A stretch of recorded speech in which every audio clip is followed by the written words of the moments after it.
Hello বন্ধুরা, তোমরা কেমন আছো? আমি তো ভালো আছি। দেখো, আজকে একটা নতুন রেসিপি নিয়ে চলে এসেছি। আজকে চিকেন বানাবো।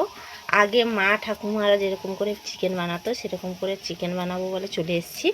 দেখো, আগে লবণ দিয়ে দিচ্ছি পরিমাণ মতন, তো হলুদ পরিমাণ মতন দিয়ে দিচ্ছি, পেঁয়াজ,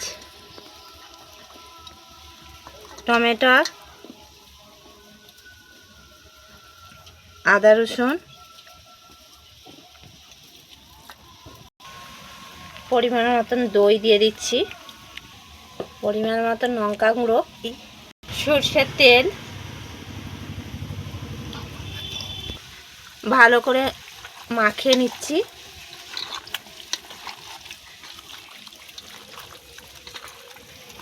সুন্দর করে মাখিয়ে 10 মিনিট ঢাকা লাগিয়ে রেখে দিতে হবে। তারপরে রান্নাটা হবে। আলুটা কষে নেবো ততক্ষণ। দেখো, ভালো করে মাখিয়ে নিয়েছি। এবার ভালো করে মাখিয়ে ভালো করে ঢাকা লাগিয়ে রেখে দেবো 10 মিনিটের জন্য।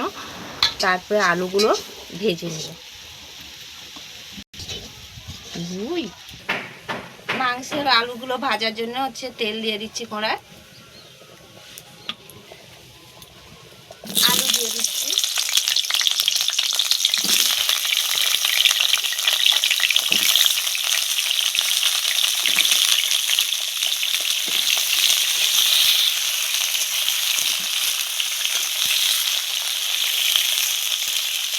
আলুটায় লবণ দিয়ে দিচ্ছি,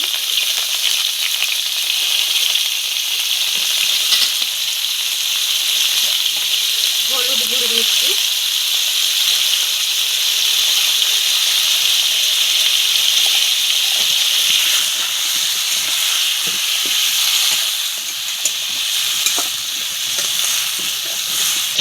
আলুটা ভাজা হয়ে গেছে, আলুটা তুলে নেব।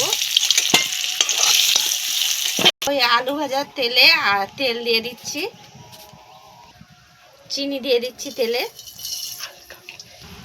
চিনিটা গরম হয়ে গেছে, ফোড়নে দিয়ে দিচ্ছি তেজপাতা, দারুচিনি, এলাচ আর গোলমরিচ।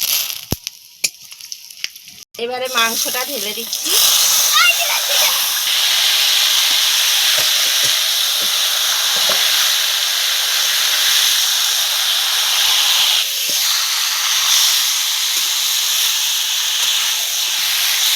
এটা ভালো করে নেড়ে ঢাকা লাগিয়ে দিচ্ছি। নেড়ে ঢাকা লাগিয়ে লাগিয়ে কষতে হবে। কষলেই কি মাংসটা খুব সুন্দরভাবে কষা হয়ে গেলে তারপরে জল দেবো।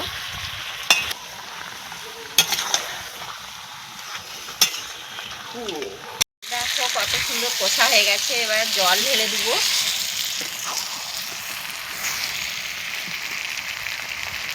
কষা তো খুব সুন্দর হয়ে গেছে। জল ঢেলে দিচ্ছি, রেখে দিচ্ছি, সেই জলটাই দিচ্ছি।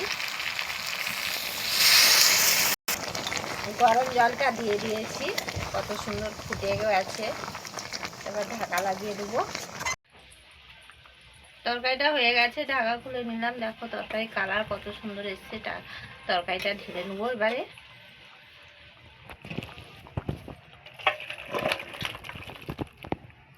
তরকারির কালারটা কত সুন্দর এসছে দেখো। ভিডিওটা ভালো লাগলে লাইক, কমেন্ট, শেয়ার করবে। টাটা।